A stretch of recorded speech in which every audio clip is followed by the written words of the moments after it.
So when we went in, we were in that second group. We were in, we were in, we got it done to oh, so you're doing work pages there. Oh, I mean. Really crazy. But it's open. It's like. There's no changes. I'm very sorry. Yes. That's my, the season I really understand.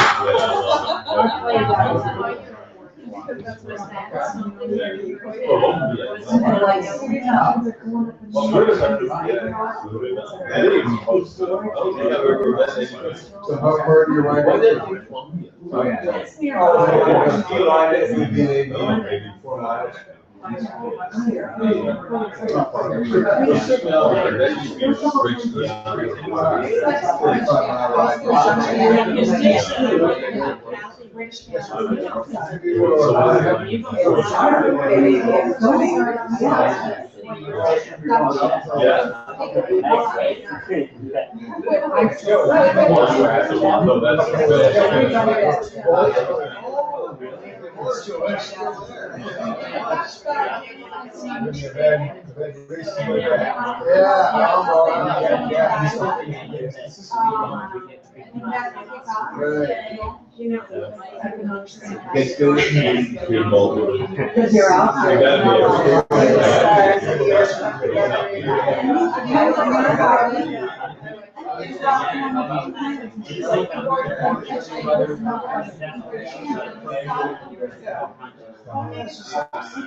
Oh, yeah, sorry.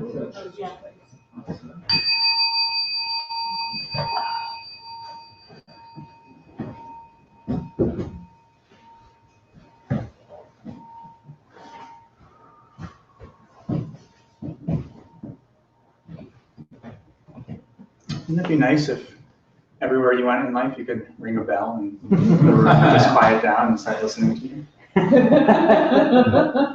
Yes.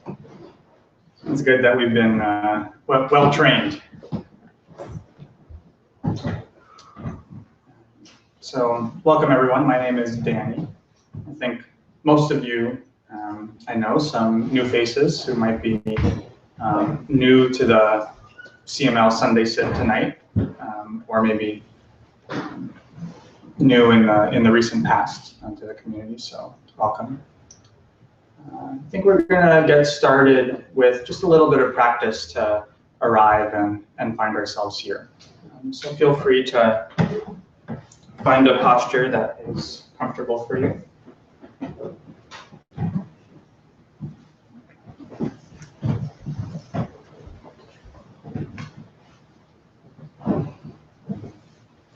You feel your feet grounded on the floor, your connection to the chair.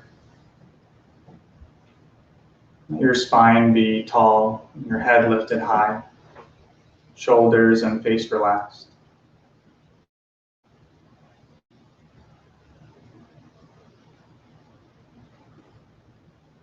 And taking a deep breath to arrive in your body.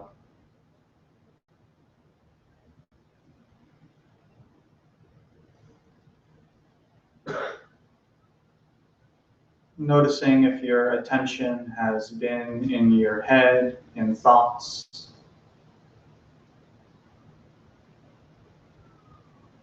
With your exhale, allowing that attention to drop into the body.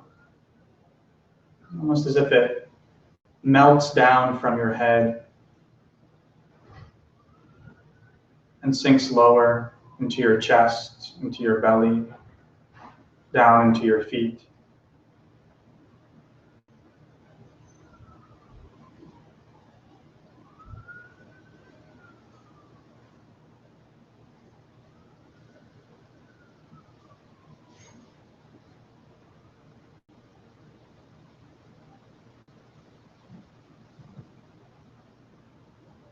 And simply noticing what it's like to perceive from the perspective of your body.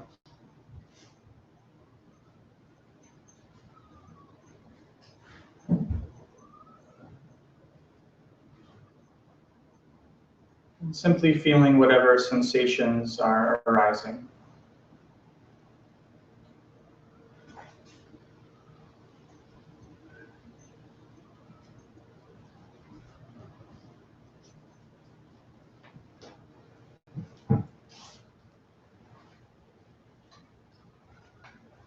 As you begin to slow down your internal clock,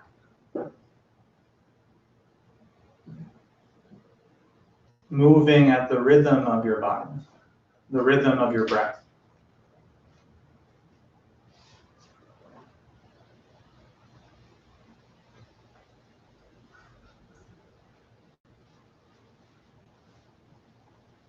And as you do that, noticing a sense of ease, a sense of settling, a sense of relaxing.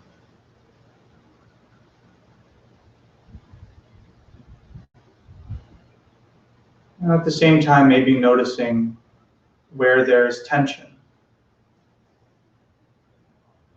the areas that you didn't realize were tense. And simply becoming aware of those places as you exhale, allow them to relax on their own.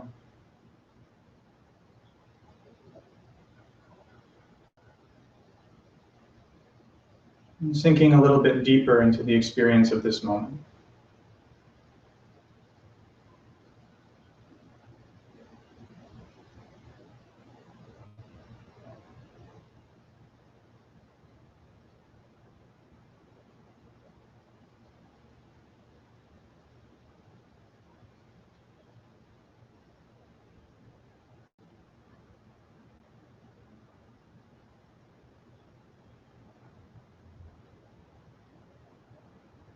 And allowing your awareness to expand outwards, to include the other people in this room. And even if your eyes are closed,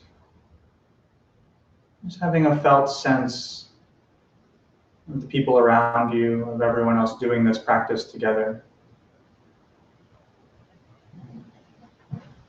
And that sense of attunement, that sense of resonance, that as a group, there's this natural rhythm that we can all fall into, and we all feel it.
As we transition out of this brief practice,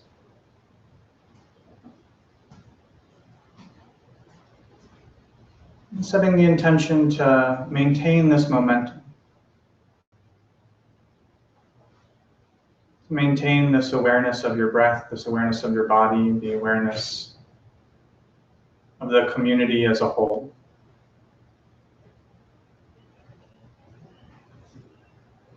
Notice what it's like to listen while maintaining that awareness. even if it's just in the background.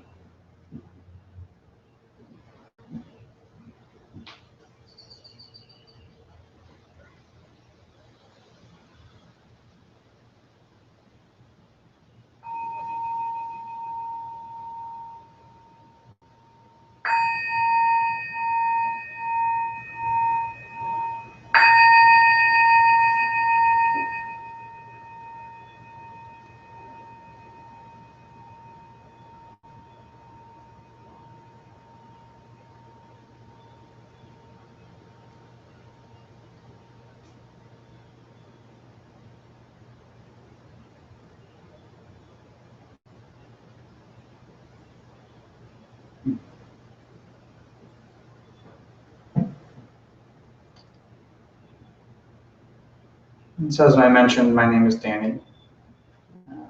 This is both a very sad and exciting time for me.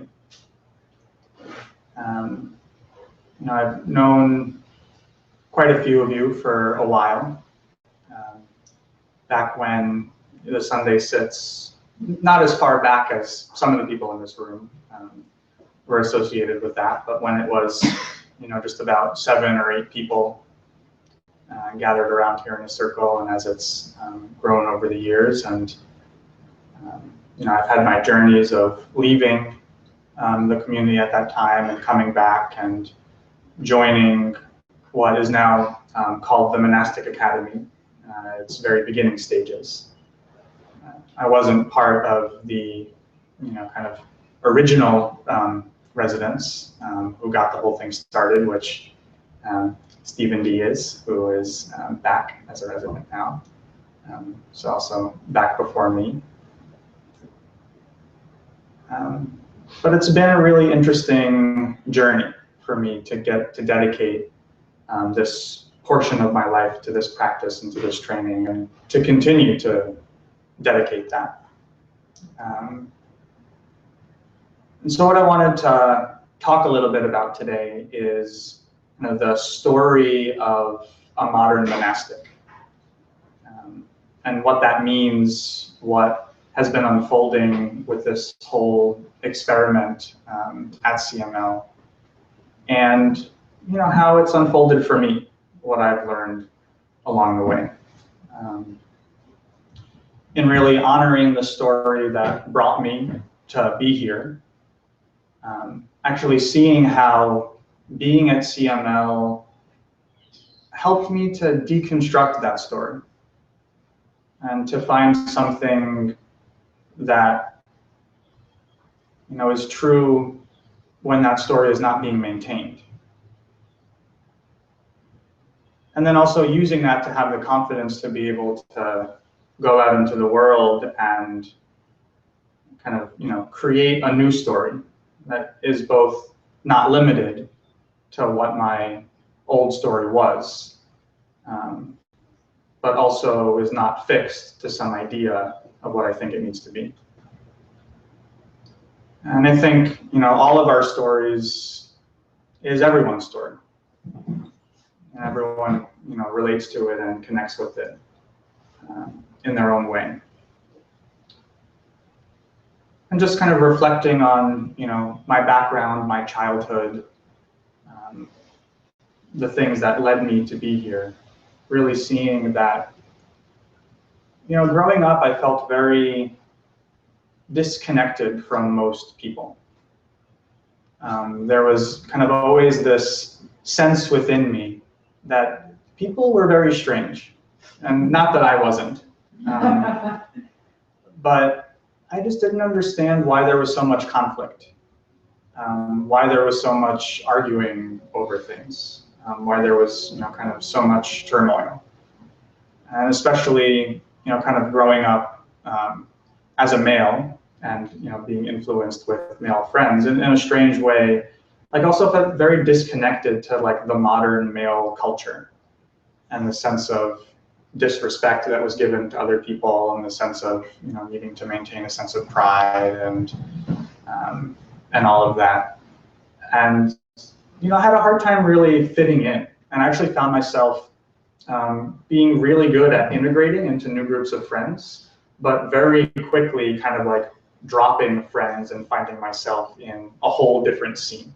And growing up, I explored many different scenes, from being like kind of a skater at one point in time to being, like a total, kind of computer game geek, which was a major persona that I think persisted for most of my life. But there were some other threads within there, from being involved in kind of like the drama and music scene, and just really found myself integrating, into these different groups and adapting and assimilating and kind of finding my place, but then also feeling like something wasn't quite right and being willing to let that go and move on to something new and move on to something else. And found myself at some point in my life, having to go to college and not really knowing exactly what I wanted to do with my life. I was kind of interested in math and science, or more so I would say I was naturally talented at it. I don't know if it was really my passion and really my interest, but it was something that came easy to me. And kind of like growing up in a family where, there was really a sense of I needed to have a good living to provide for myself and to be able to be financially secure. Kind of a lot of different decisions led me to going to school for electrical engineering. Figured, okay, math and science, things that I was naturally good at. Originally, I wanted to study astrophysics. That was kind of like what my intention was. But then with, kind of considered, I don't really know if I want to do research, and I don't know what kind of living I can actually make studying that, and decided to go the more practical route and decided to go with engineering. And so I didn't really know why that choice was happening, but it happened, and that journey took me to study. And in college, I again did well because I felt like I just was naturally smart in those kinds of ways. I didn't study very much, I didn't try very hard, but still got really good grades. And graduated with, so I remember kind of one of my first big existential crises right after I graduated college. I remember being in my apartment in my little room in the back. It was kind of like past to the kitchen. It was a pretty weird spot, and just like hysterical crying, being in this state of, I have no idea what I'm going to do with my life. I don't know what I'm going to do. I don't know how I'm going to find a job. And going through that period that we all go through. Ultimately, having some interviews, and magically, for some reason that I don't understand, I got an interview at IBM here in Vermont. And I wasn't considering trying to find a job in Vermont. I was trying to find a job in Boston, which is where I went to school and where there was a lot of opportunity. But someone called and they offered, oh yeah, come up, we'll pay for your expenses. And came, really loved it. It was a great opportunity. Came to Vermont. And so as a person right out of college, making a pretty good salary, having a lot of things going for me in terms of, typical desires in life that most people have been telling me this story for most of my life, that these are the things that will make me happy and these are the things that I need. And, going through day by day and finding it somewhat interesting, but deep down inside really feeling unmotivated, really feeling like this, there's just something about this that is not for me. And, couldn't really let myself just sink into it. And I was there for a while. I was there for 6 years, while being in Vermont and being here and being in this community. Got interested in yoga, got interested in meditation, got interested in Buddhism, got interested in the science of all of that stuff and how it interplayed. And there was this spark that grew inside of me, where something finally felt connected, something finally felt right. Finally, those ways that I felt disconnected my whole life, and really was kind of confused why I couldn't relate to the way that most people seem to act and most people seem to think. Started to discover different ways that people thought, different kind of like frameworks for understanding what it means to be a human being, what it means to relate to each other. And, found this deep connection that, something was meaningful for me there, something that I really needed to explore. And as I, began to explore that, at some point it became clear to me that I really wanted to test this practice and really see if, these claims were true, if there really was this kind of ultra rarefied, state of consciousness or state of mind that would reveal some kind of underlying truth. And at that point, a lot of this was very theoretical. I read a lot of books. I was very interested in a lot of different theories and different ideas that people had, and I did some practice. Even came here and did some practice with Soryu at that time. But deep down inside, really had a clear sense that I really didn't know what I was talking about, and I wanted to gain that confidence. I wanted to have a sense to really be able to speak from my own experience about some of these things. I made the difficult decision to quit my job, to give all of that up. That sense of very clear security, stable pay, nice place to live, going on vacations, and all of that. For just the hope that there was something more to life than this. And I had no idea what that was, but something about meditation sparked me, and I really needed to follow it. And so I ended up spending a year traveling in Asia, and then ultimately learning that this program was starting and thinking this is what I kind of left to go find. And here it was, while I'm suffering from all sorts of parasites and different intestinal things. I was not well. I'm a pretty skinny person as it is, and I lost about 50 pounds on that trip. And there were moments where there was a lot of fear. I didn't know what was going to happen, but still trusted. And it worked out. I came back. I healed myself. I got healthy. It was okay. And then found myself at CML. Initially coming here because it was a teacher training program. And I really thought I'd really love to teach mindfulness. That's something that really speaks to me. And I know I spent this year, I did some practice, I had some experience, felt kind of good about it, but really felt like I needed some credentials. And I wanted to continue my practice. And this seemed like a great opportunity. And so I came, there was initial 6 months, and then at the end of those 6 months, seeing that, turns out that you can stay longer if you want.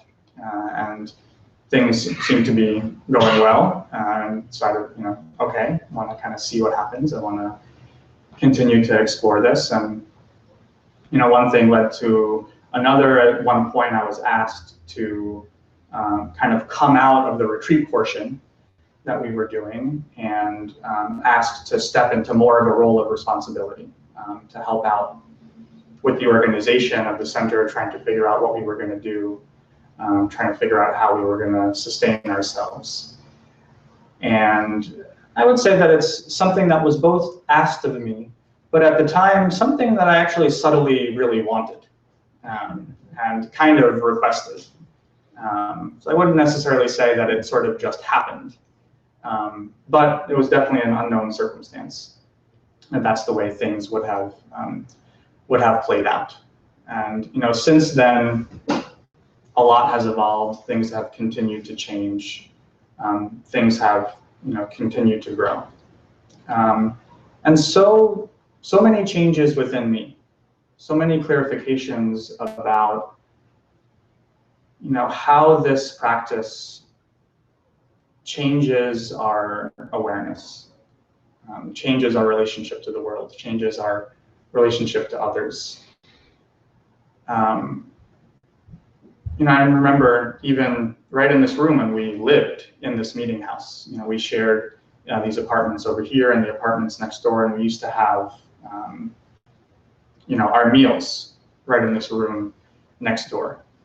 And I remember one big turning point for me was realizing that if something needed to be done, that it was a lot more energy efficient for me to actually do it in that moment than to just complain that other people weren't doing it. And we were, I think, setting up for a meal, organizing our dishes, setting up the table, and finding this momentum, finding this sense of flow where there was just kind of a spontaneous action to do things. And noticing that in that moment, I wasn't caught up in some elaborate story about how I wish things were going or how I wish other people were acting. And that there was this sense that, if I just took action, and if I just did what needed to be done, that not only did it get done, and that was good, but it was a lot more energy efficient for my mind. That for so long I was holding on to these, kind of stories and ideas about how I wished other people would act or how I wished that I would act, and how much mental energy it took to maintain those stories constantly. And instead, just by taking action and actually serving others in a practical way and actually living out the things that I wished other people would do, I was a lot happier. And that, kind of like little insight at lunch that one day, continued to evolve and continued to grow and continued to transform, my sense of self, and really seeing how serving others really did make me happier. Living in a community that was, for a greater benefit than just myself really did make me happier. When I was constantly busy with tasks that were for some larger good and not sitting there thinking about myself, that I was actually happier. And it was really incredible to see that, and to see how that evolved over time. And things continued to change. Things continued to grow. At some point, it became clear that it was time to, kind of move from this place and move to the place where we're in Johnson now, where kind of, at least for the community, as wonderful as it was to be here, a really kind of a deeper sense of our own practice could unfold and take place.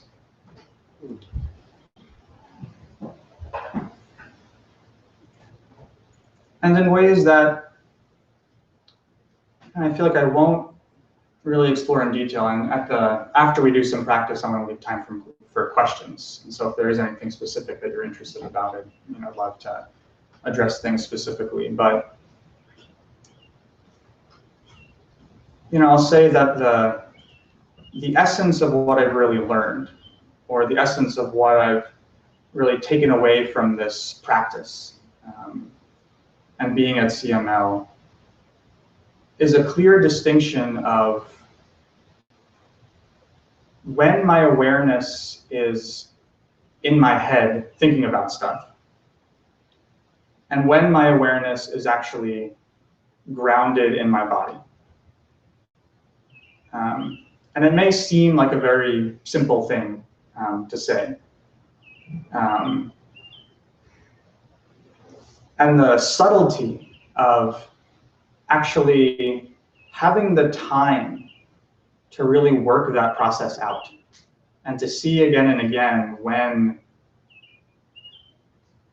I'm thinking that my awareness is actually in my body, rather than having my awareness actually be in my body.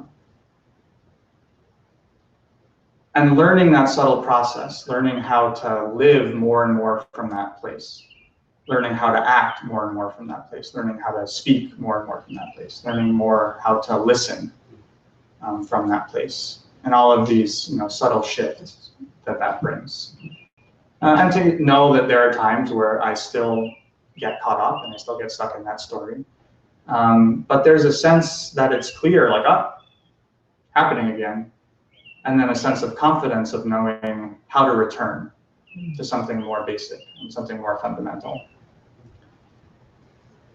And throughout this time, kind of like struggling with my own story of my past, really seeing kind of like who I am, what it is that I wanted for my life, what it is that I wanted to do, what it is that my family wanted me to do, what it is that, the stories of other people wanted me to do, and fighting against that again and again.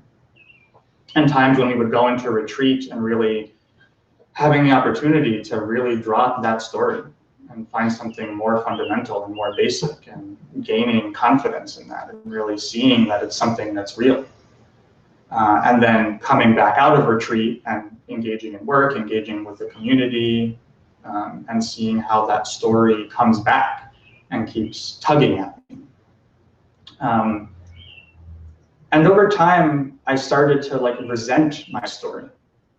I started to develop almost this hatred for the circumstances of my past, and how I kind of just really wished that I didn't have to deal with any of that stuff, that I could just kind of move on to something fresh and to something new, and to really see how there was this subtle resistance and subtle fight against, kind of the wisdom that my particular story of my past was trying to teach me.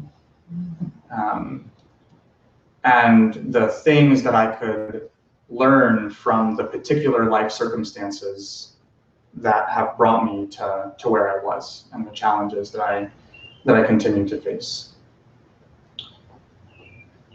And there came a point recently, even a couple months ago, going home and visiting my family, and really seeing that there, oftentimes there seemed to be this disconnect between my family culture and kind of the new environment and the new sense that I've been trying to create for myself. And really seeing how I wasn't appreciating what that experience has taught me. I wasn't appreciating, being with my family, or even anybody else with where they were at, instead of trying to impose my new views about meditation or mindfulness or a kind of lifestyle that I really want to live.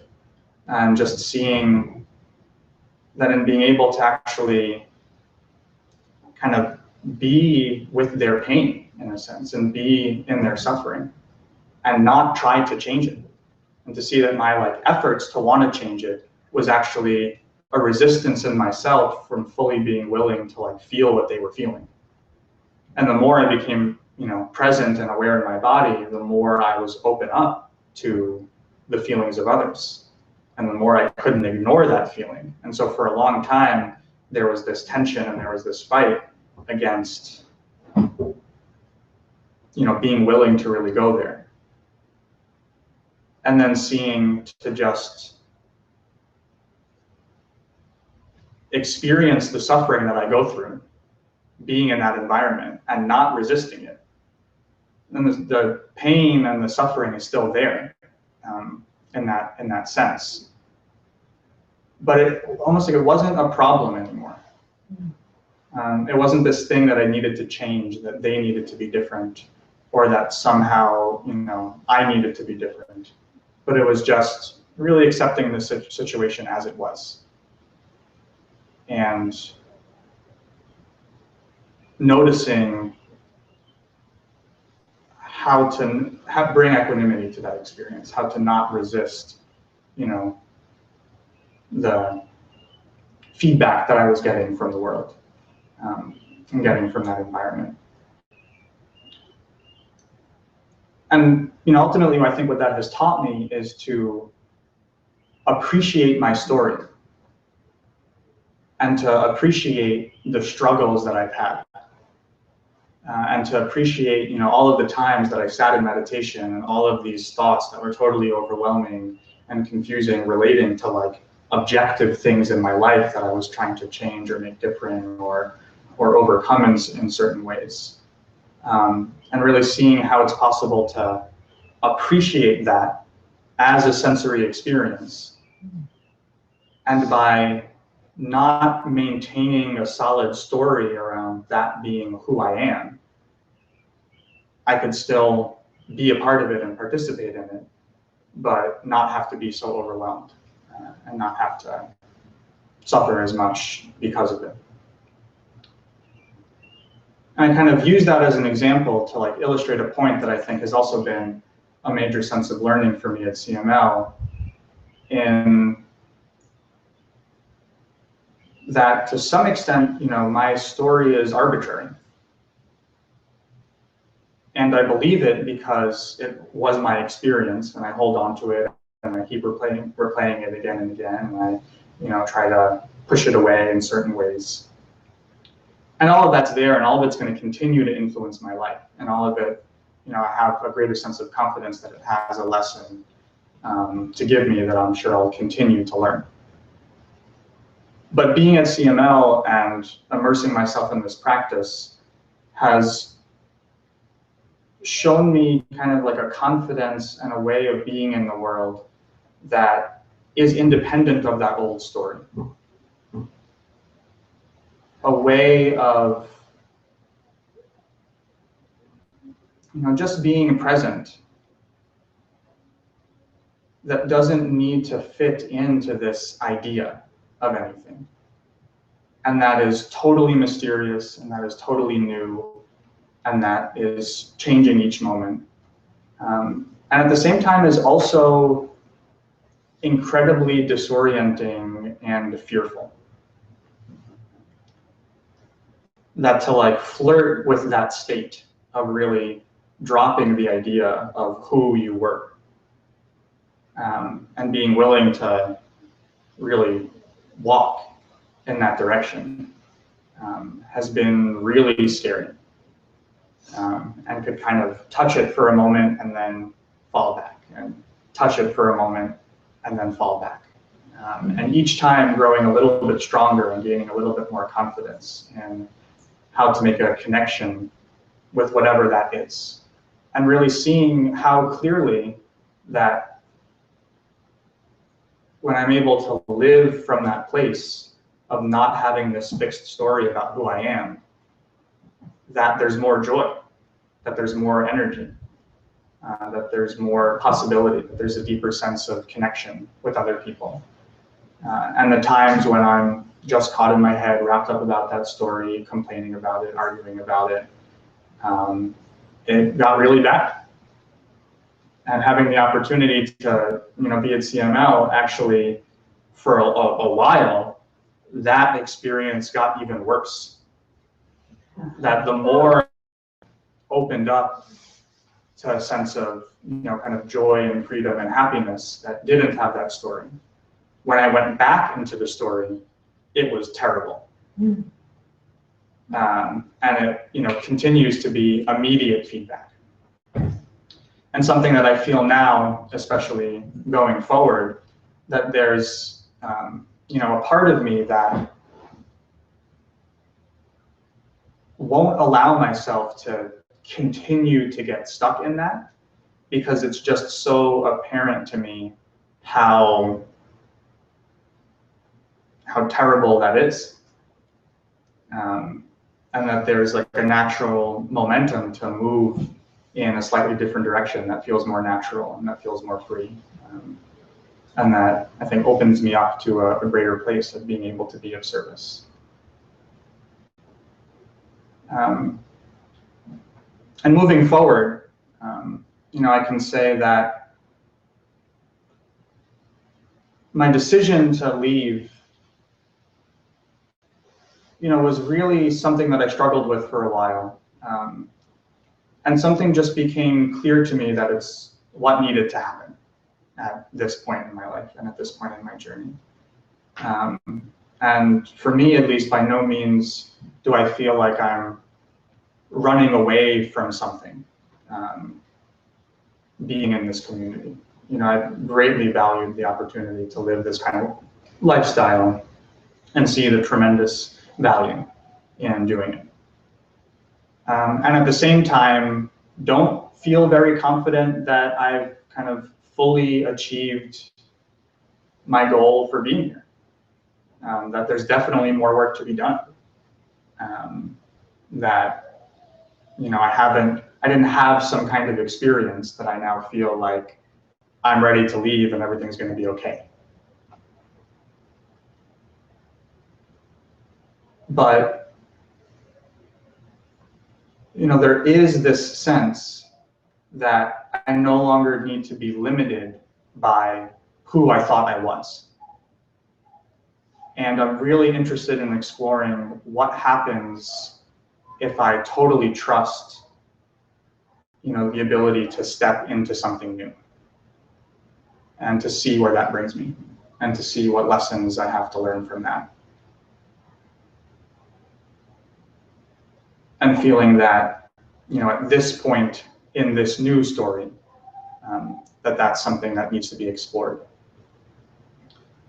And I feel really curious and really confident in that exploration, you know, in one of two ways.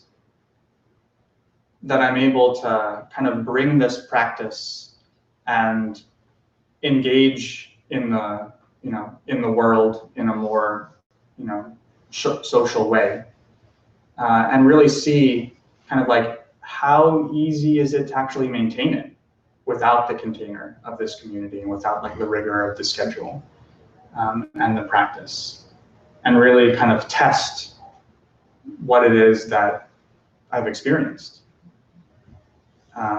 And hopefully from that, maybe learn something valuable to then bring back and contribute at some point.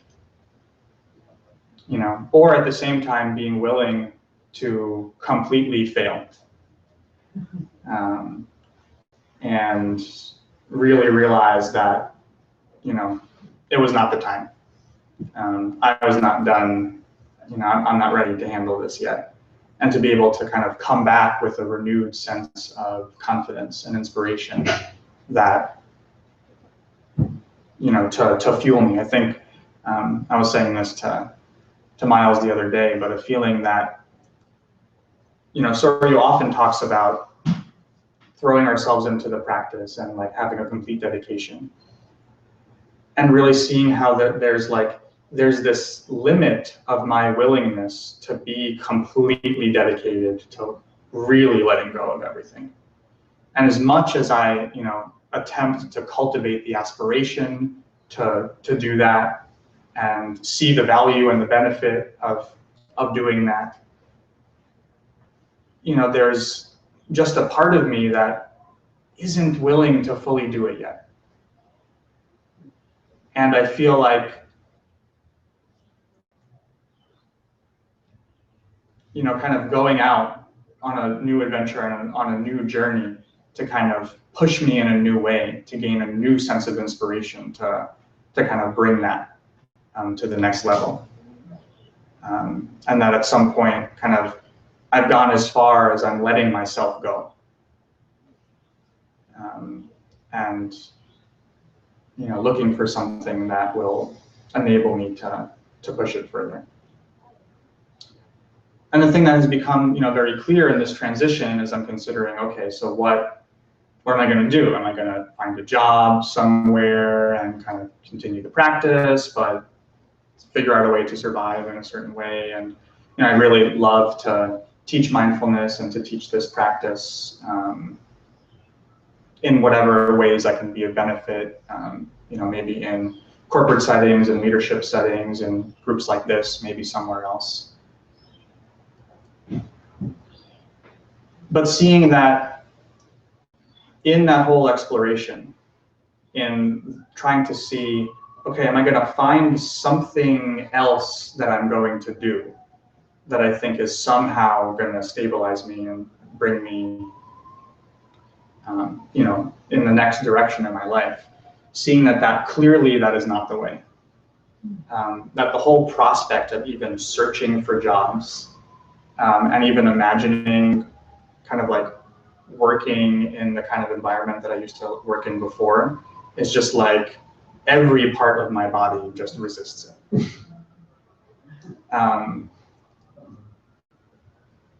the clarity that that's really brought, and we talk a lot about living our vow, is that at this point, if I'm going to leave, if I'm going to not stay at the center to continue to deepen my practice, the only thing that's worthwhile to leave for is to actually kind of be true to who I am and what it is that I have to offer, and bring something that kind of is unique to my story and to my life, and to connect with others and help others in only the way that I can.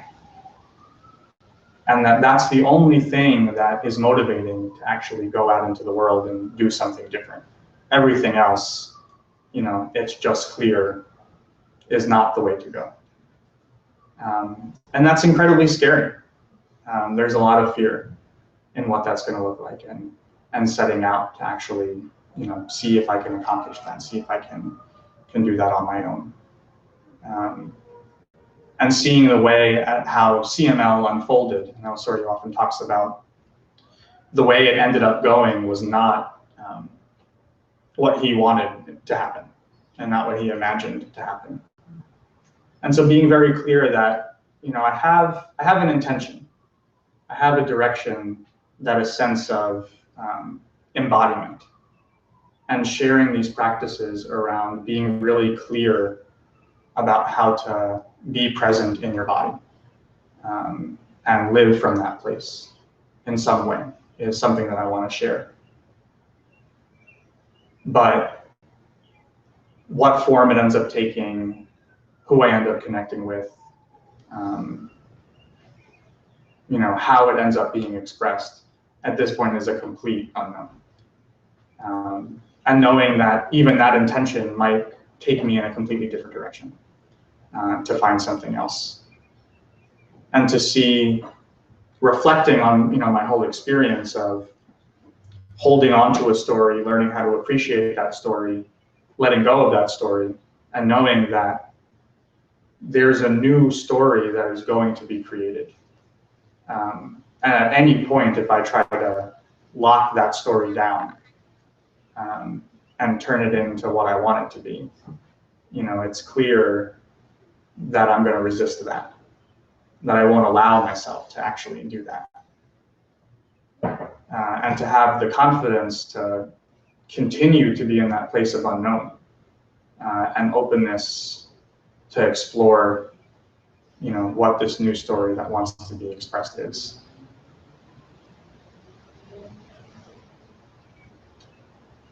And so at this point, I'd like to do some practice to maybe explore some of these themes and concepts. And then afterwards, we'll have some time for any questions that have come up for you, either in the practice or in relationship to what I've shared.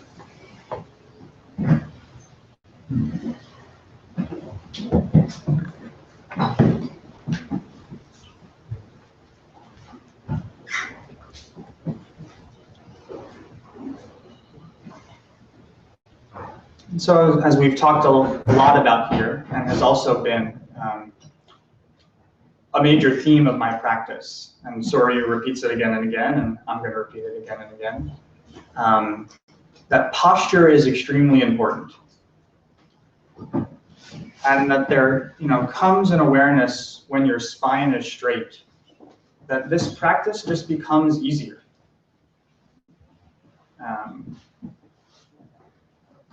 And that's something, through our own experience, we can see, is that actually true? And so I encourage you now to come into your bodies and find a posture that relaxes your mind.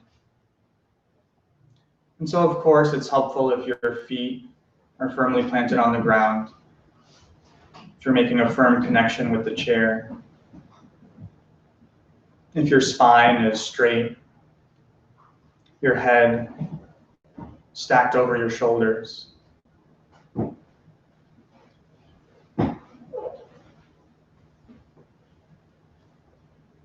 But I invite you to pay attention to the clarity of your state of mind right now. However you want to relate to that. Just how clear you feel in your experience at this moment. And then subtly make adjustments with your posture. Maybe leaning back and leaning forward. Moving through that center line. And just notice, is there a position that you can place your body that makes your mind a little bit more clear?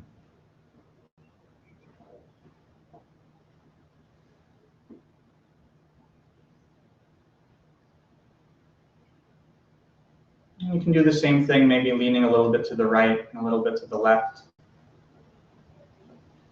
Moving through this center line. And then letting the judge be, is there a place in the center where your mind is a little bit more clear?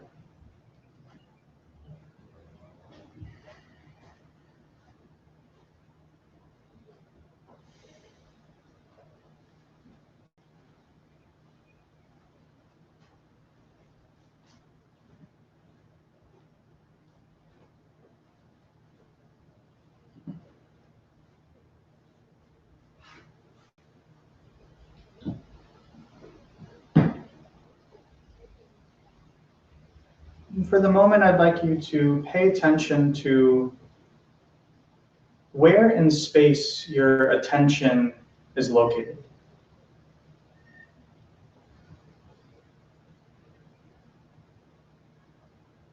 In particular, within the confines of your body.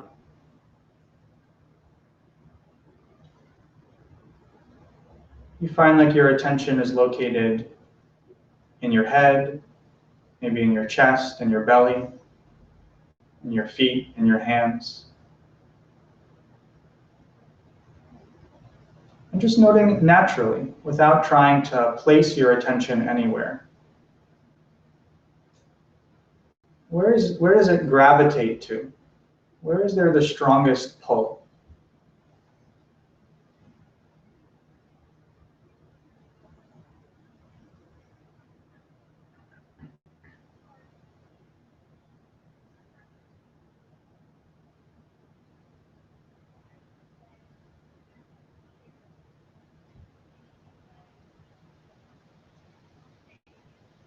And as you do that, also noticing, is there any story being maintained right now? In thoughts or images?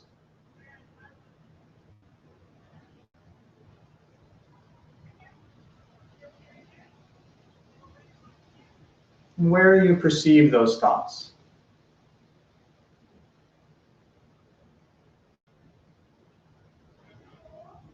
Noticing how it feels in your body when there is a story. And maybe there isn't a story for you at this moment. So noticing what it feels like in your body when there isn't.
And so this may not be the case for you.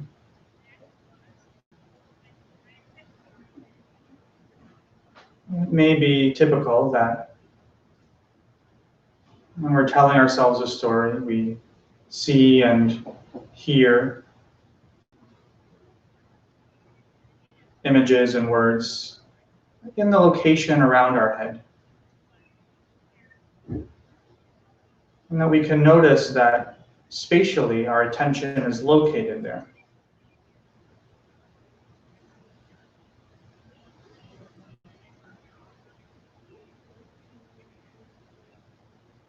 And that we have such a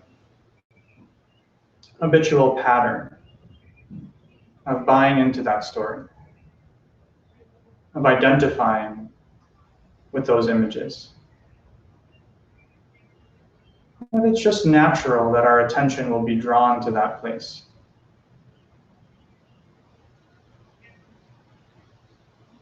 And that's the pattern that we feed.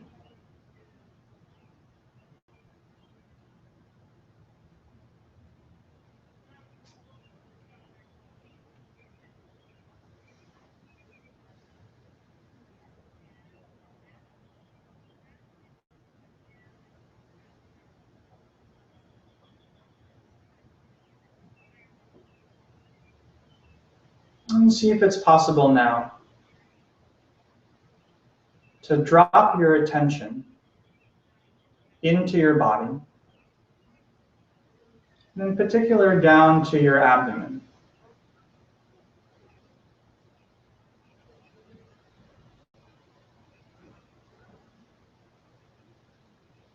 And you can use your breath, in particular the exhale,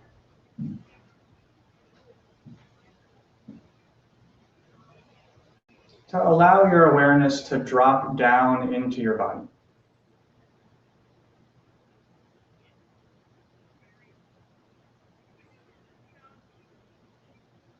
And then as you inhale, see if it's possible to keep your attention in the abdomen.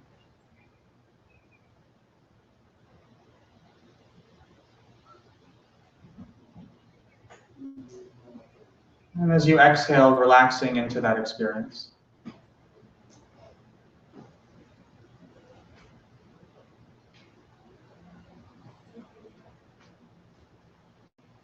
And if you notice that you become distracted, is it in fact the case that the attention was spatially pulled back up into the head?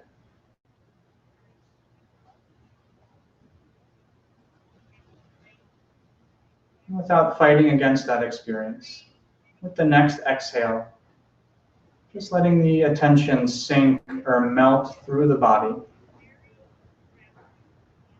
and come to rest in the abdomen.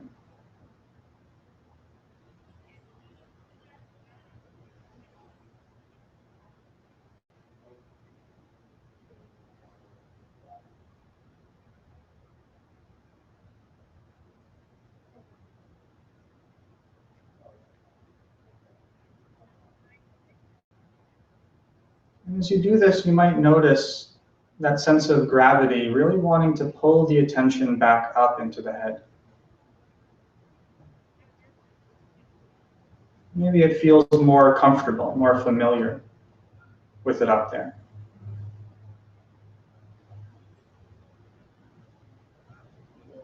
And then to drop it down, maybe there's a subtle sense of resistance or tension or tightness that's experienced.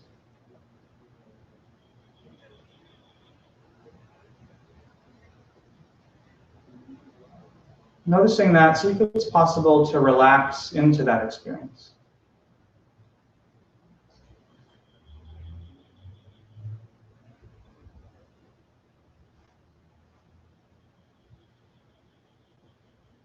Letting the awareness drop low into the body.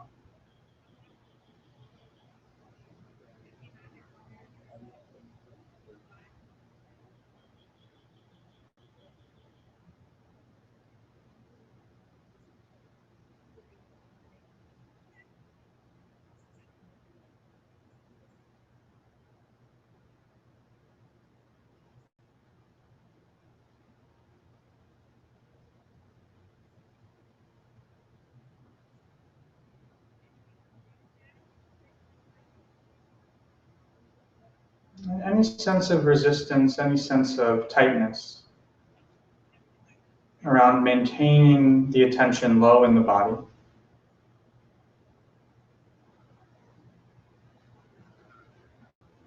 Open up to that experience. Relax into it.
And over time, as we get distracted and bring our attention back,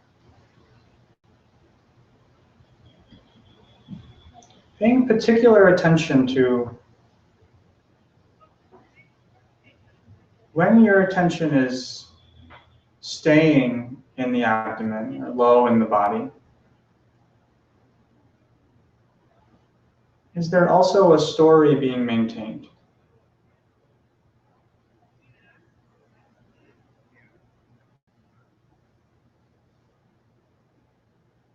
When there is some story that's being maintained, has the attention come back up into the head?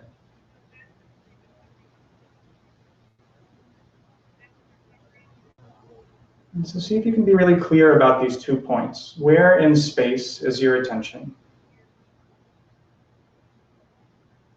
Either in the head or low in the abdomen.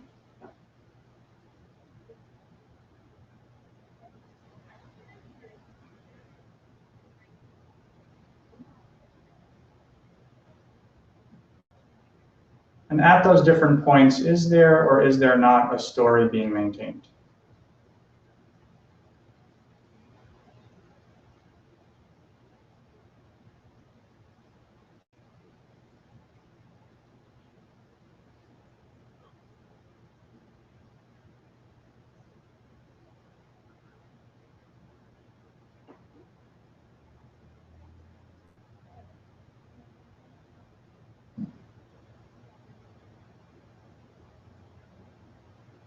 And if you find yourself getting sleepy,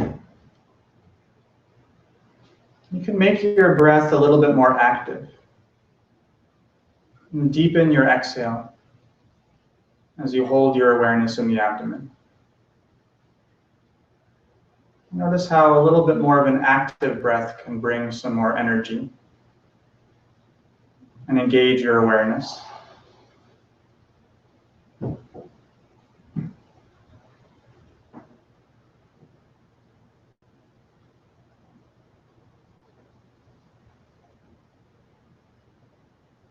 And if you find that the mind is racing and there's a lot of agitation,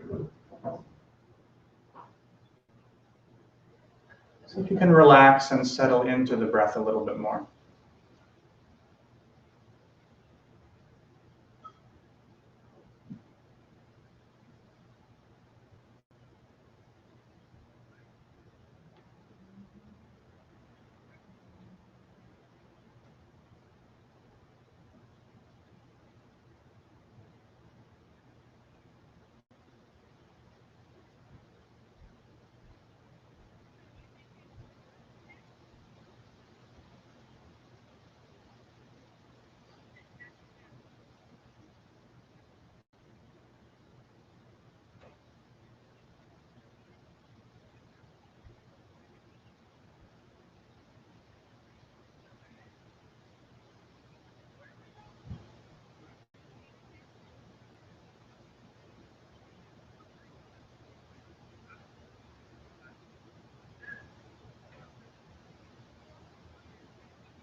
So really allowing yourself to be creative, to get inventive. How is it possible to maintain your attention low in the body? To actually feel from that place.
And also checking in with your posture.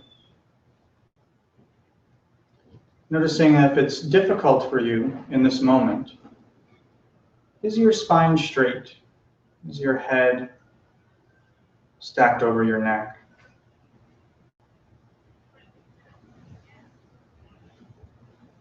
And see if you do adjust your posture, does it become easier? Or is it the same?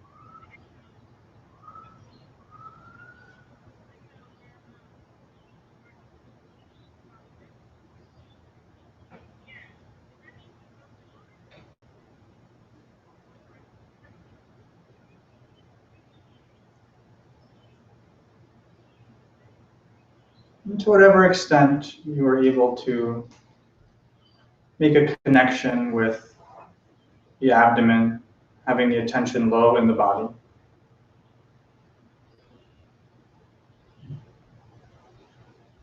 Tune into the sense of groundedness that this kind of attention brings. A sense of being stable and being present.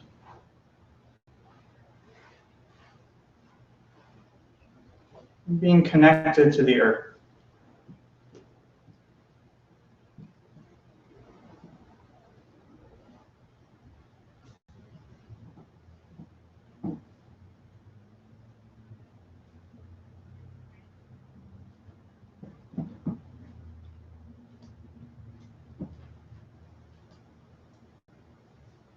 And in the moment, I'll ring the bell. There'll be an opportunity to either continue to sit, or we can stand for a quick movement exercise. But either way, whether you continue to sit or you stand and join me for some movement, continuing with this technique and moving from a place with your awareness grounded in the abdomen, grounded low in the body.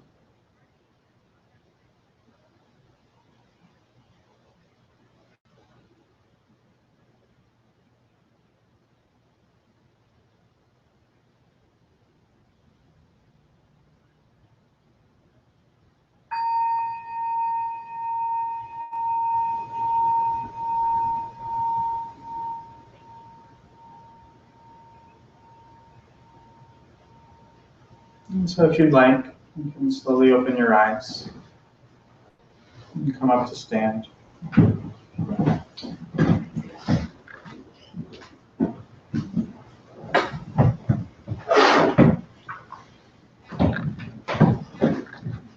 And so lately, Shinzen has been talking about auto techniques or spontaneous movement. And he likes to talk about auto walk, which is a nice walking technique. Personally, I'm interested in a variation of this technique, and that's auto dance. So we're all going to dance and find a way to move in a flowing and spontaneous way that comes from a grounded awareness in your belly. So let's start by just taking a little bit of a wide stance with our feet. You can bend your knees slightly. And with an exhale, just dropping the attention down into the belly.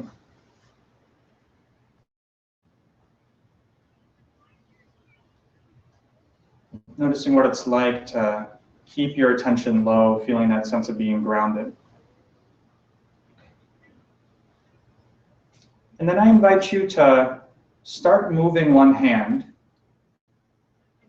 and then don't stop. Notice if your attention goes back up into your head, if you're trying to think about how you should move your hand or where you should move your hand. And see if you can bring your awareness back down into your belly and just let your hand move on its own. And if you'd like, you can add the other hand. And so there's no right or wrong way to do this. But don't allow yourself to get stuck. Don't stop moving your hands or your arms.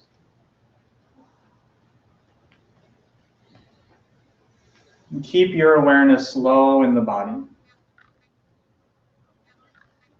And tune into the fact that you don't actually know how you're doing this right now. How is this decision being made about how your hand should move? And if you notice yourself falling into a repetitive pattern, see if you can allow yourself to explore something new.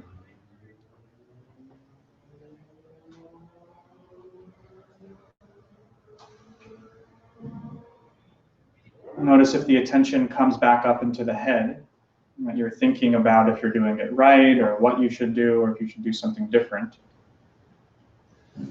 And then bring it back down into the abdomen, low in the body. And let the movement happen on its own. Paying attention to that spontaneous nature.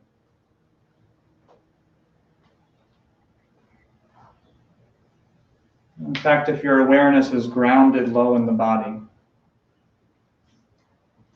you don't actually know how these decisions are being made, how this information is being communicated, but yet it's still happening. So pay attention to that.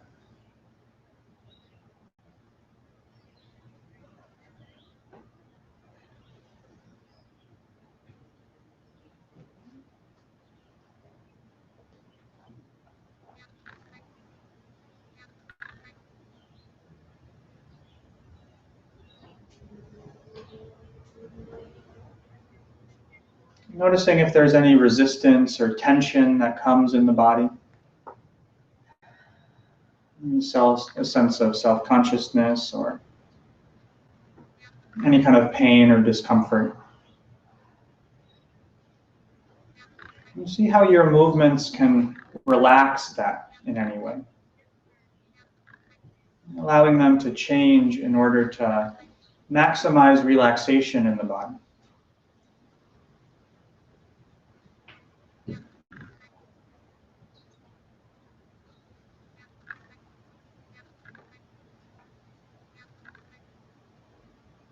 And keeping the awareness low, and just don't stop moving. And be one continuous movement.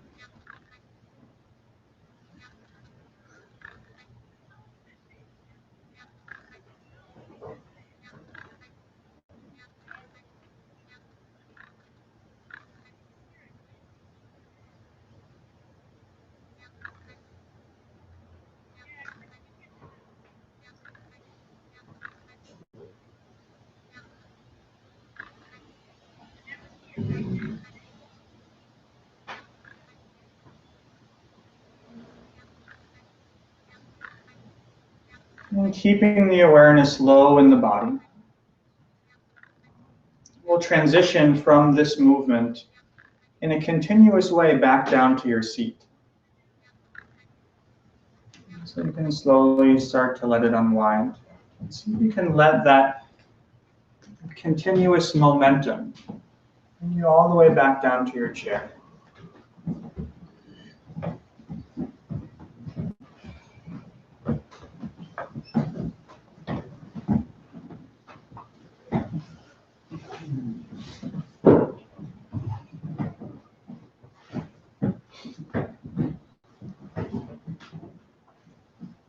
Finding your posture once again.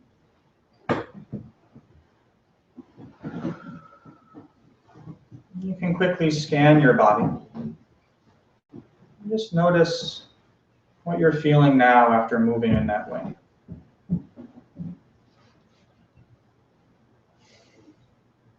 After engaging the body in a motor way, it's a little bit easier to stay grounded in the abdomen.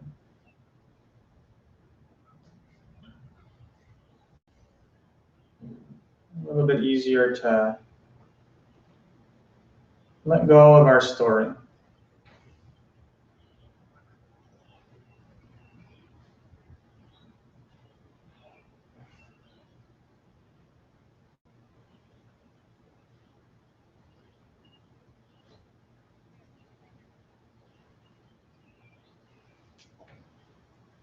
So far we've explored what it's like for the attention to be located in our heads, and seeing if in fact it's the case, that when that happens, that's often correlated with more images, more thinking.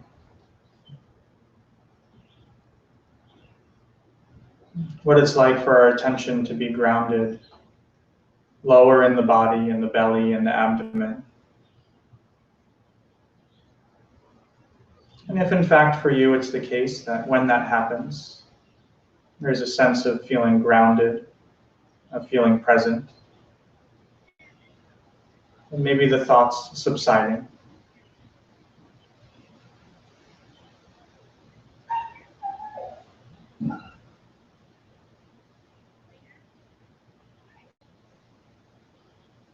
And we're going to explore one more location in the body. So bringing your awareness into your heart.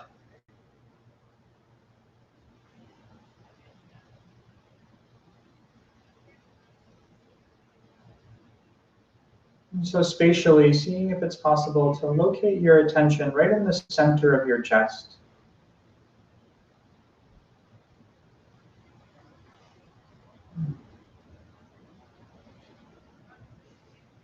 Noticing, as I mentioned that, if naturally you're drawn to the surface of your body, or the surface of your chest. And just like we dropped our awareness down into the body, see if you can drop your awareness back into the heart.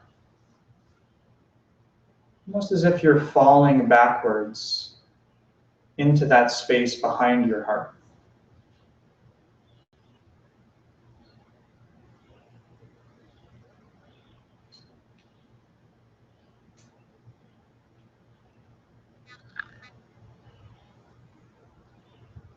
And simply breathing with your awareness there.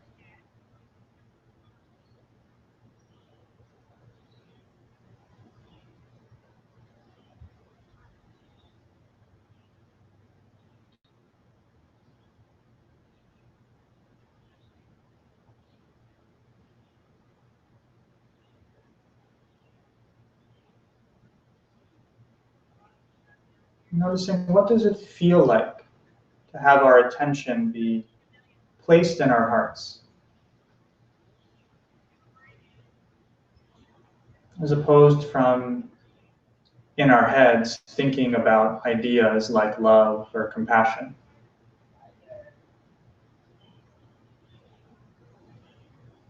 But instead physically being in our hearts and feeling what we feel.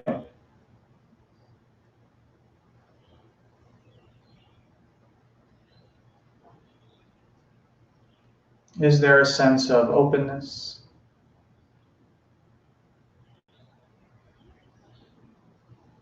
Or is there a sense of tension? A sense of tightness? Or perhaps a mixture of both?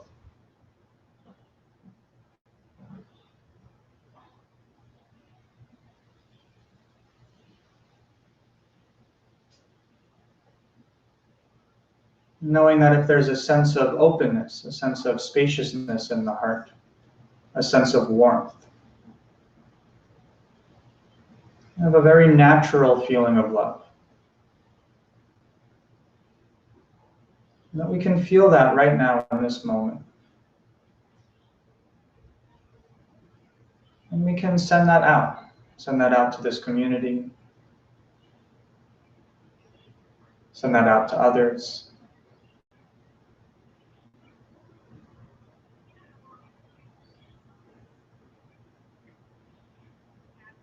And physically really being grounded in the experience of your heart.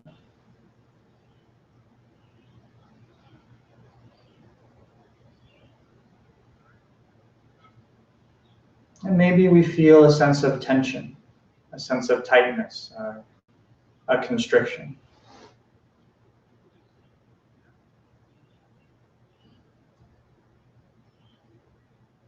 And so this is an opportunity to have compassion, a sense of deep confidence that we have and a willingness to actually feel the pain of the world.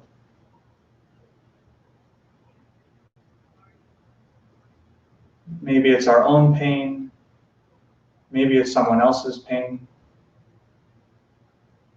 Maybe we don't even know whose pain it is. But for whatever reason, right now, we're feeling it.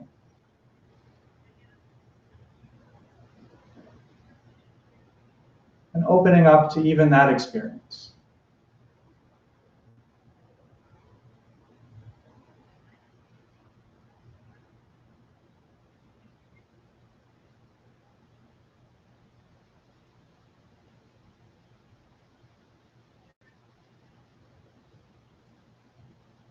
Noticing if our attention wants to jump up into our heads and have ideas about what's going on.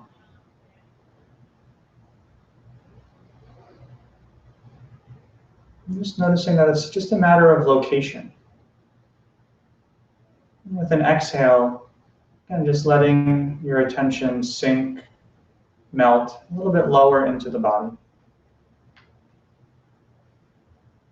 In particular, back in the body.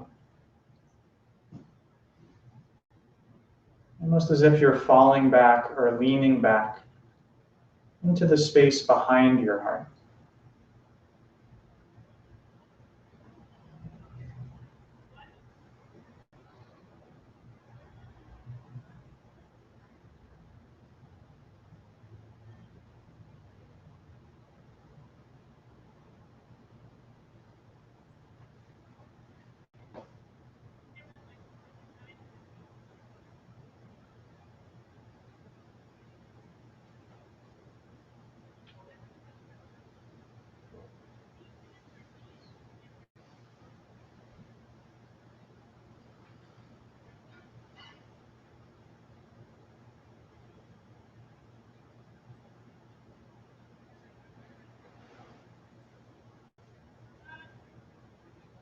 And once again, checking in with your posture. Notice if you make subtle adjustments, aligning your spine, making your head a little bit more comfortable. Does that make it easier to rest our attention in this space?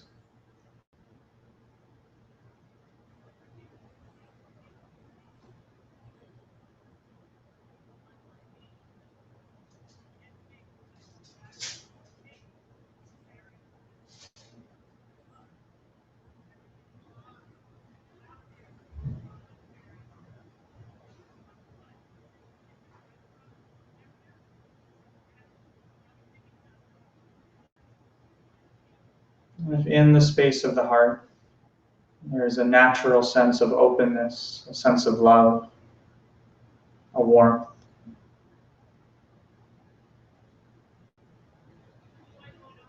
just allow that space to radiate out, to touch others, to connect with others.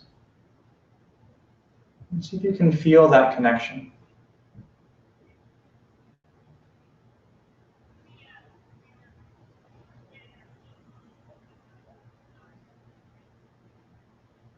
And if there's any tension, any tightness in the heart,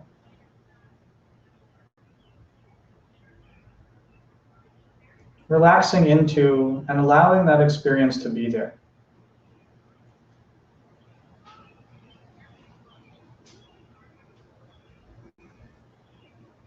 Not needing to change or make that experience going away.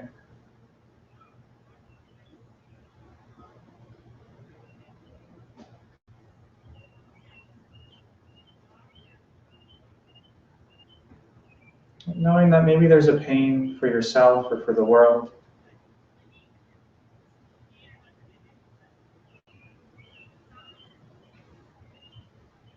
Having the courage and confidence to be with that experience.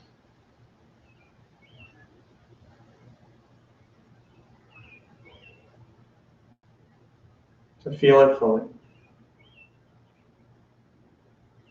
And then maybe that tension breaks up into openness, and there's a sense of love.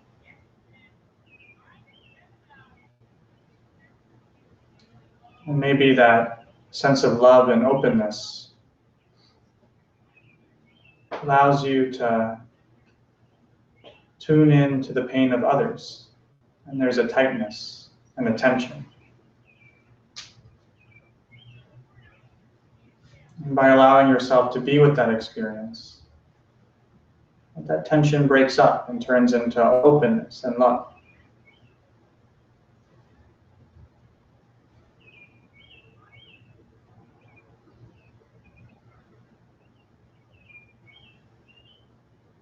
And so any experience is fine.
As we transition from this practice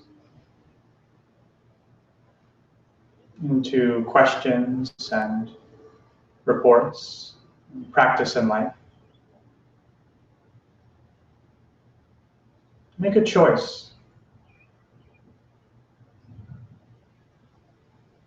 Would you like to try to keep your attention lower in the body, feeling a sense of groundedness and presence?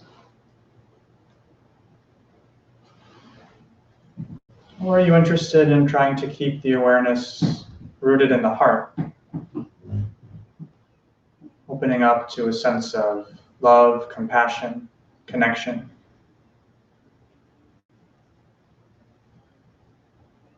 And how is it possible to have a conversation, to be with others, to move about the room, without letting the attention get stuck in the head, get stuck in our stories? And we might be pulled back again and again. Just seeing, is it possible to come from a different place in the body? And how does that affect our awareness? How does that affect our perception?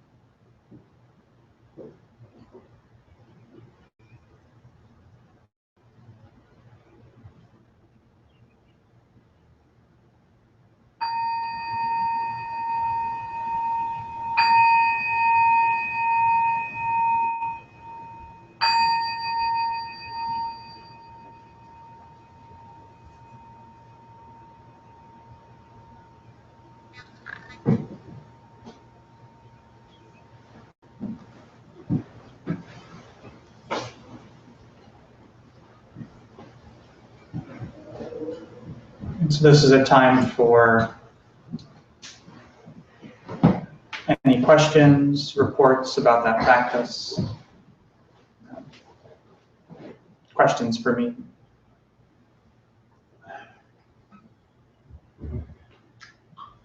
You have to decide between remaining in groundedness in your stomach or in your heart, but can you maintain both? Can you decide both? Mm-hmm. Yeah. What do you think? I think yes, you can decide both. Mm-hmm. Yeah. I would agree. Definitely possible to spread attention out into as big or as small of a location as you want.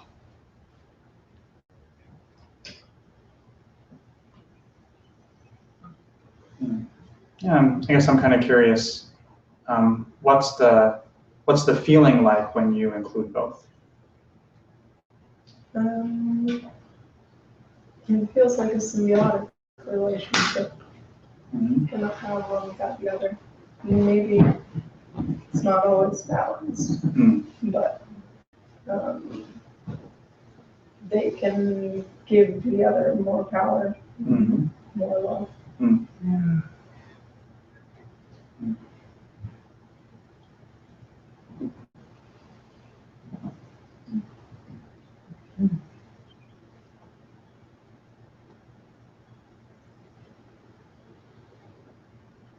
Can you say more about how it's possible to spread attention? Because my experience of attention is usually that it's pretty focused in a location. And I don't really have an experience of having attention spread. I have experience of awareness being spread, but not attention. Can you say more about that? Sure. Well, I think it's a matter of how you're defining those words of awareness and attention. At least in the way that I like to use those words, and I think different people might have different definitions about it, is that awareness is already everywhere. Can't necessarily be changed or spread in a certain way. And attention is sort of the subset of awareness that you're focusing on at that particular time, even though there are other things in the background of awareness, some in our consciousness and some too subtle that maybe we're not aware of at all, but are possibly in there somewhere. So I think whatever sense of spreading of awareness that you have, that is likely what I'm referring to in terms of spreading your attention. Does that make sense?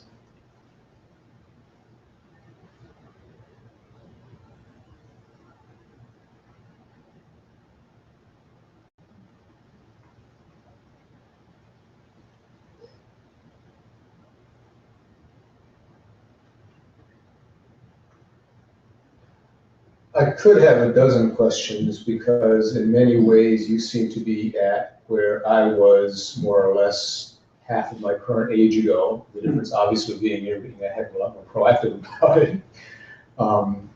But your talk, you spent time concerned of whether you've gotten enough out of CML, whether your upcoming move is going to get you a job, all the valid concerns we all have with a pending transition upcoming. And just from my global perspective, I mean, you're moving to a very supportive community full of Dannies. You're going with a very comprehensive tool set, and you're only basically going 2,000 miles west in a sense. Whereas, please contrast that with a number of years ago when you left the incredible comforts of IBM to travel for a year in the Far East with none of the above, not a welcoming community, not nearly the skill set you have today, if any, and often to the middle of nowhere, in a sense, right? And a very different, often a very different journey for which you were clearly less prepared. So you're very concerned about the upcoming transition, but contrast that with what sounded like a very intentioned move to leave the comforts of IBM to go off into the middle of the Far East and find something you didn't know may or may not be there. Yeah, I think interestingly enough, especially after gaining more experience in this practice over the time that I did make that first move, I think that this move is a lot more challenging for me. I don't know why exactly, but reflecting back on it, that's my sense of things. And I think at the time then, I kind of knew that what I was doing was not what I wanted to continue to do. And I really didn't have a clear idea at all about what I wanted to do. And I was a little bit younger and kind of really just felt a sense of freedom in, I'm just going to go to have this experience because it's an experience that I'm interested in having. And that seemed really fun and adventurous at the time. Was, at least at that point in my life, a little bit more freeing. At this transition, there's a greater sense of kind of personal responsibility of the actions that I take and the decisions that I make at this point in my life that is weighing on me much heavier than it was then. Then I really didn't have a sense of what I was going to do or what the point of any of this really was.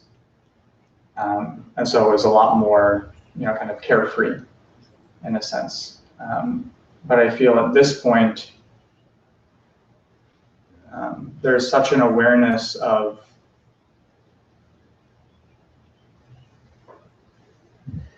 the importance of valuing my time and not taking life for granted. That brings a greater sense of, kind of pressure and responsibility almost on me. So in a sense, leaving IBM, even with that dramatic shift, that was more of a vacation, almost a carefree vacation. Whereas now you're in the working world, applying your craft, and the pressure's on to see if you can cut it. I mean, almost the thing we're trying to get out of in terms of pressuring ourselves for a career. Right. Interesting. Okay, what's it? Good luck. Thanks. Is like the comment on what I picked up in your story and what kind of resonated with me was that, if I can show up any place, and if my motives are to be of service to others, then what else is there? And you you know, you mentioned that, that you were happiest when, you know, when you just dropped all the other stuff, dropped everything, and just were present and in service to others. Really, there isn't anything else, you know, to be concerned about. And you know, even in like, my life, I found myself driving, buses for CCTA. It was a pretty hard job. You're responsible for a lot of people, there's big machines, there's people lying around, there's distractions, cell phones, there's management crawling up your ass for every little mistake, there's cameras, all this stuff, right? And the only way I could maintain my sanity and enjoy the job was just being present and saying to myself, you know what, I'm here for these people, they gotta get to their jobs, they gotta do this, they gotta do that. That's it. Just kept it that simple. And it got me through 8 years of a tough job. You know, so I don't know, I guess I just wanted to comment on that, but I picked up on that. It just resonated with me.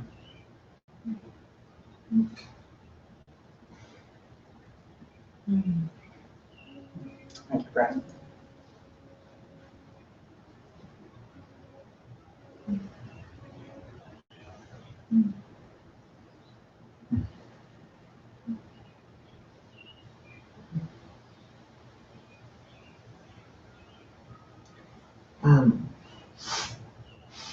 You and I were talking before this time, and I'm also facing major stepping out, and it feels to me as if it's the nature of this time on the planet, less about the personal and more about all of us.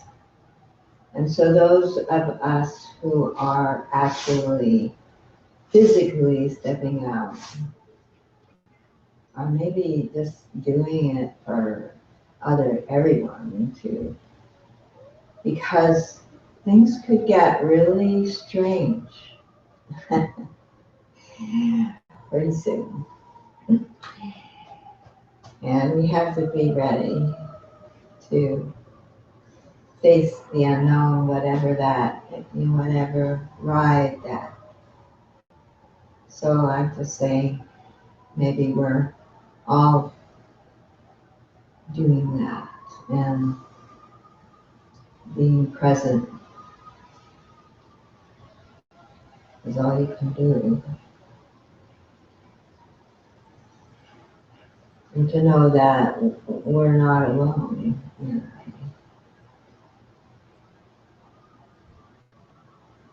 It's very important.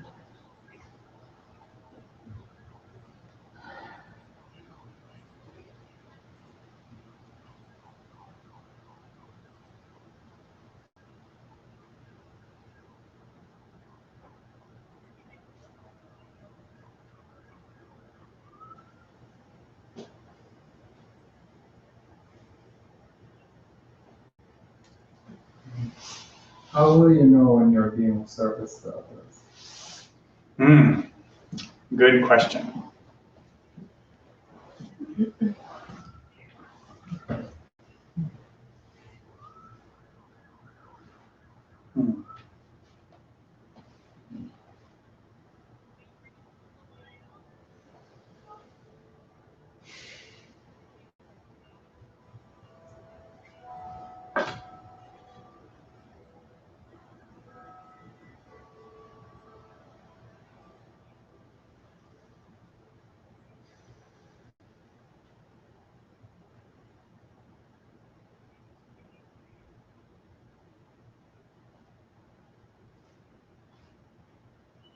I don't know if I can say with honesty that I can be sure about that.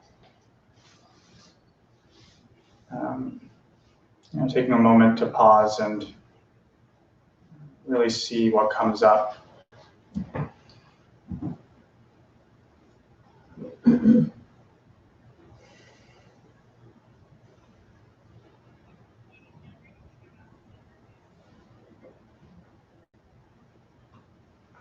think what's coming up now that seems more clear, but also something that will be subject to experimentation and to see, is being willing to constantly ask, what is needed and what is really being asked for, rather than trying to kind of impose certain ideas on other people, and to the best of my ability, help guide others to their own conclusions. That's rooted in a sense of feeling, deeply at ease and deeply at peace. At least I have a sense that if we really tune into what our bodies are telling us, and that we're able to, develop the capacity to feel in the ways that I've explored, of being grounded and kind of listening to what the heart is actually saying, that we know sort of if what we're doing is, at least from our perspective, valuable or not valuable, or skillful or not skillful. And to do my best to help others be more discerning in their own actions, and tune into kind of the wisdom or the information that their body is telling them, if they're willing to listen and to honestly question that. And so I feel like, to whatever extent I can help others in that process, is what seems being of service is to me at this moment. But also, testing that from my own experience and seeing, so how will I know if that is actually helpful or not?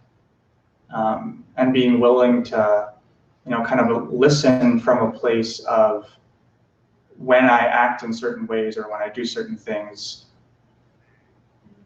does it actually allow me to feel more open and more connected to my own experience and to being with others? Or I know that when I've done things that were mostly based on kind of what I wanted, that when I take the time to really sit and really reflect and really feel my body, that doesn't feel very good. And that conceptually, maybe I can lie to myself about what's helpful and what's not helpful. But I feel like it's very difficult to lie to my own body, that deep down it kind of feels what is resonant and what's useful for other people.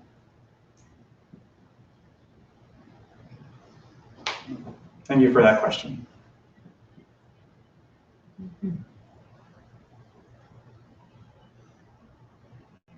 I just had a comment that I love the practices that you did tonight. And of course, I always look at things, but I like the way you guided it, and very smooth and easy and safe to do. And I just think it's wonderful and great what you're doing. Just having this incredible practice.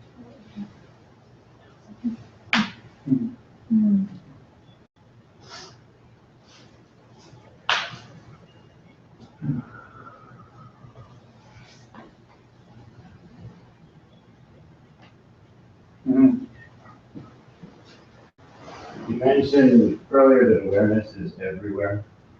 Is that true?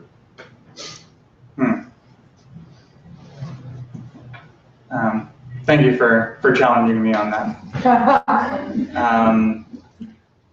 I don't know if I can say with my direct experience that that is in fact the case. And so perhaps I was too quickly to make that statement, but in the way that I understand how those words are sometimes used in a technical way, that is what is expressed.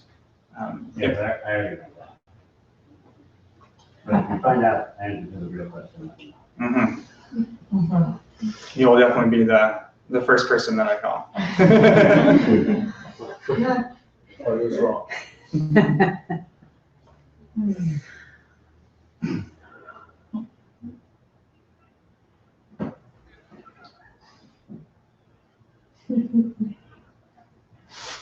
Yes, thank you for this practice, and your wonderful guidance, and I just want to say the past 3 years, I've seen you live out your insights that you spoke of in terms of, doing the thing that needed to be done. I've seen you live that out in a wonderful way, and very gracefully, and I've seen you grow and take the Bodhisattva vow and live that out in a very graceful way. And I just look forward to knowing you and having the benefits of your insights and seeing you live them, because you have, and that's very inspiring to me.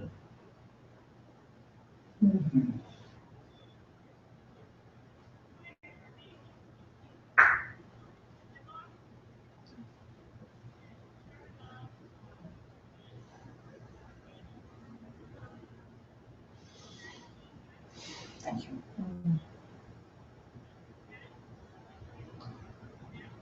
Yeah. I'd like to acknowledge you as well. Danny and I met in Thailand a little less than 4 years ago on one of his adventures. And it's just so apparent how much you've been like at it over those 4 years. And it's been a real pleasure to re-meet you. So, thank you.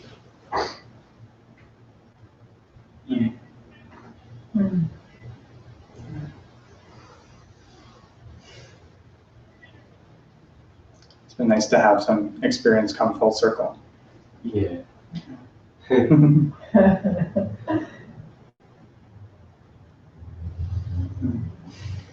I noticed that I was really restless at the beginning of my practice, both mentally and physically. And I noticed that it was kind of a reflection on how I feel about this whole topic and my path, and having just graduated UVM and what I'm going to be doing in life.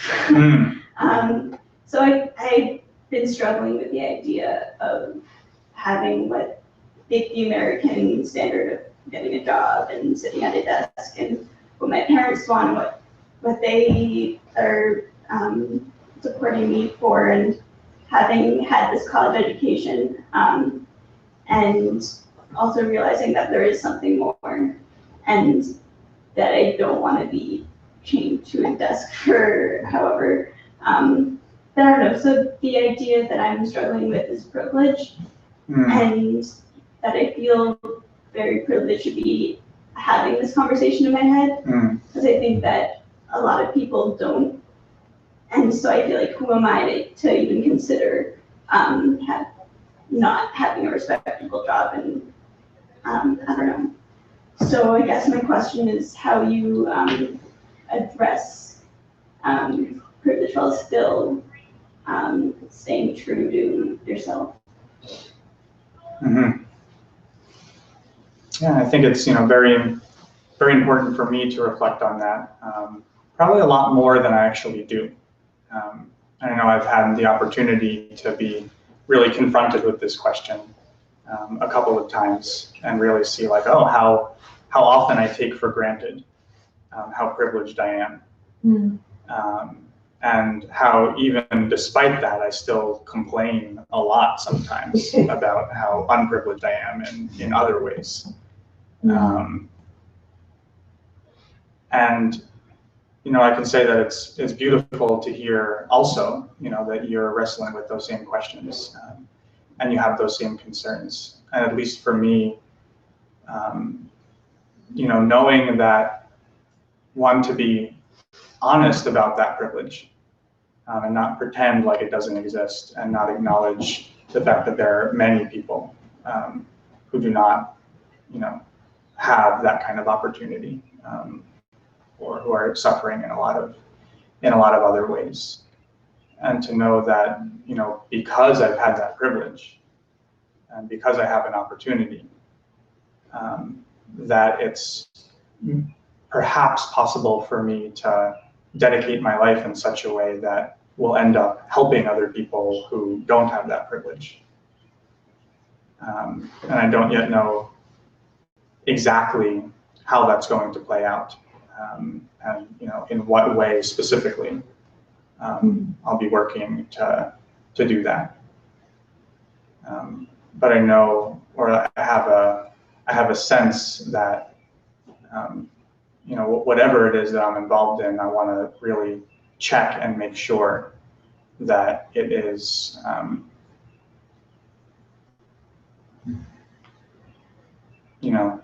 enabling some aspect of this question to be addressed, whether in a very direct way or in a more subtle way that's part of a bigger whole.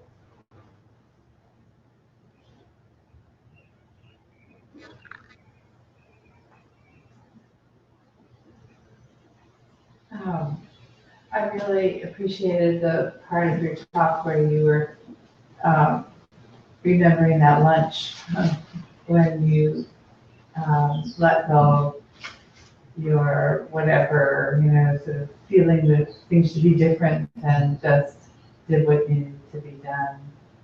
And it kind of fits with the auto dance, I think, because it's like you know what needs to be done and just do it. And there is a kind of a spontaneity about that.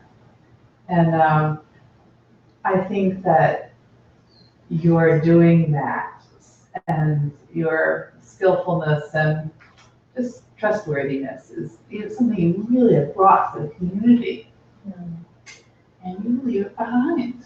It's very inspiring, and it's part of why this is a safe, great place,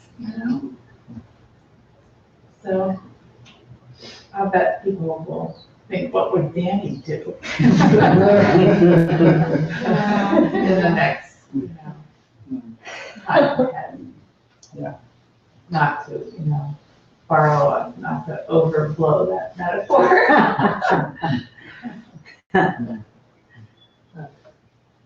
This time. Thank you. Maybe I'll just say very briefly, I know that it is time, but how grateful I am for this community. And I know kind of like back in the early days, sort of used to, really keep us in line about acting like we knew things in terms of the community, and like being one to really sort of like give advice or to like offer things.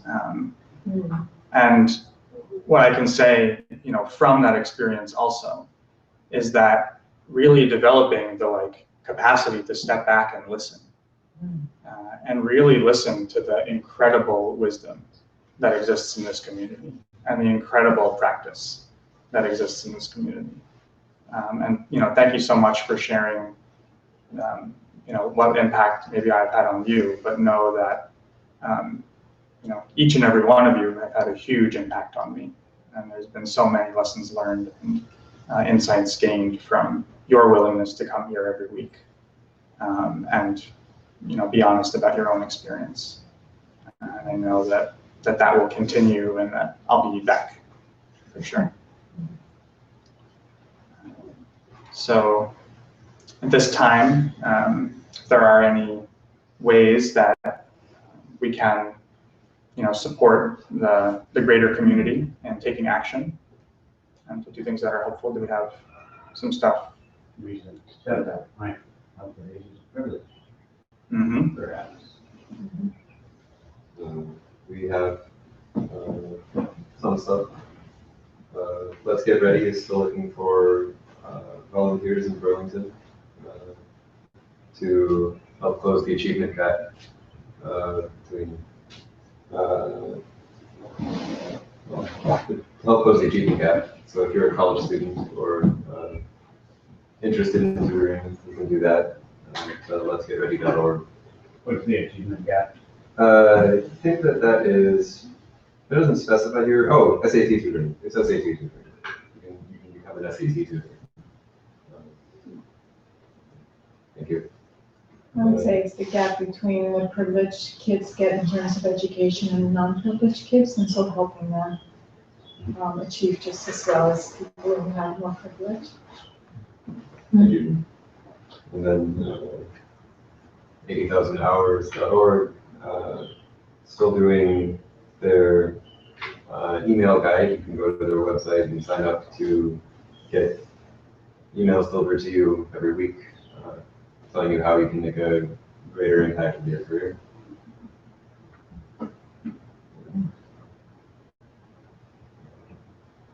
Anything else?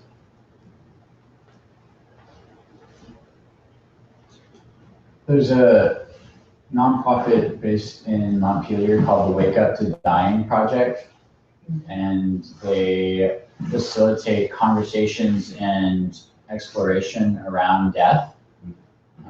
And it's really some powerful stuff. In mid-July, they're having their annual, it's kind of like a several-day event, and it's here in Burlington. I encourage you all to participate, but they also are calling for volunteers. I volunteered last year. It's really pleasant and also impactful and meaningful. And so I think it's wakeuptodying.org, and it's a great way to help. I went last year too, and it was really beautiful. You could listen to recordings of people's experiences, and it's just really deep and beautifully done. Yeah. And I met, anyway. Well, lovely story, but not now. I have one. We can look up things that we can do to make the world a better place and come back on Sunday and say it at the end. Yeah. We can make up our own project. Of course you can. That's what you meant. You could make up your own, you can look up other people's, you can talk to your friends, find out what they're doing, and then tell us about that. Anything. But in this very room, every Sunday in the morning, they're Quakers, the Friends meet, and they do the same tradition at the end, giving announcements about ways to make the world a better place, and it's interminable. They go on forever. Everyone has several. Wow. And they want to tell you all about it. So they always say it has to be really brief. Pick your top 2 or maybe 3. Keep it short. Okay, you. Okay. Okay. And just trying to focus the enthusiasm. So I'd love it if we had a bit of that.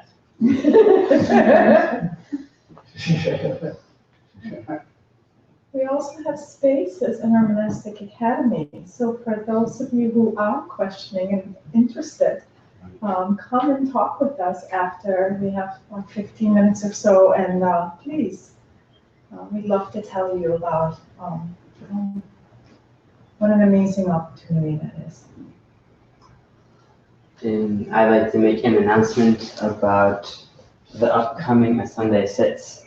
They're going to be taking on a theme of Peace Pilgrim's book, which is a free ebook online, and we're going to be sending that out in the next email about the next week's the Sunday Sit.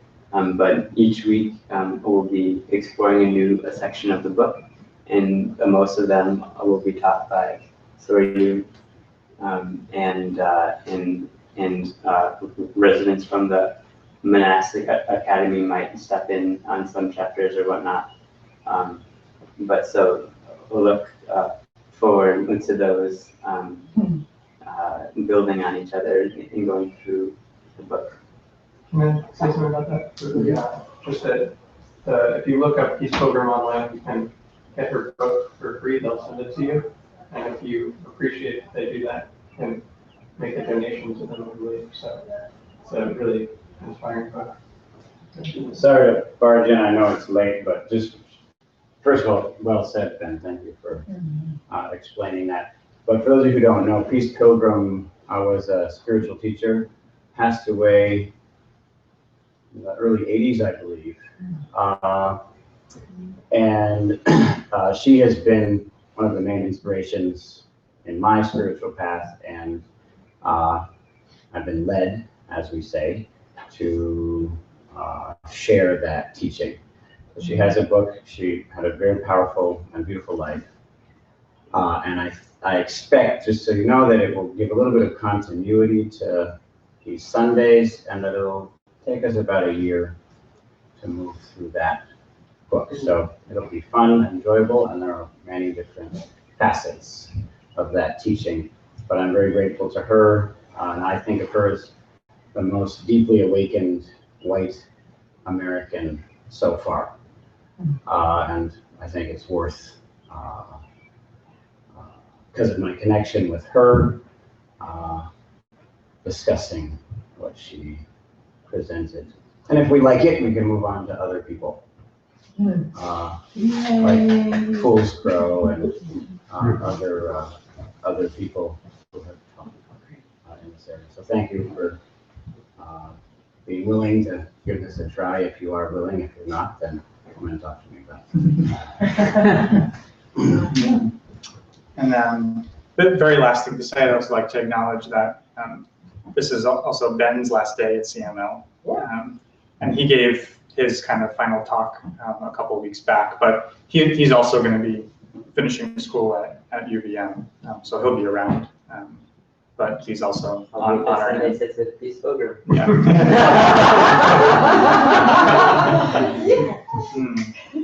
And thank you all. We will be chanting at what time? 7:15.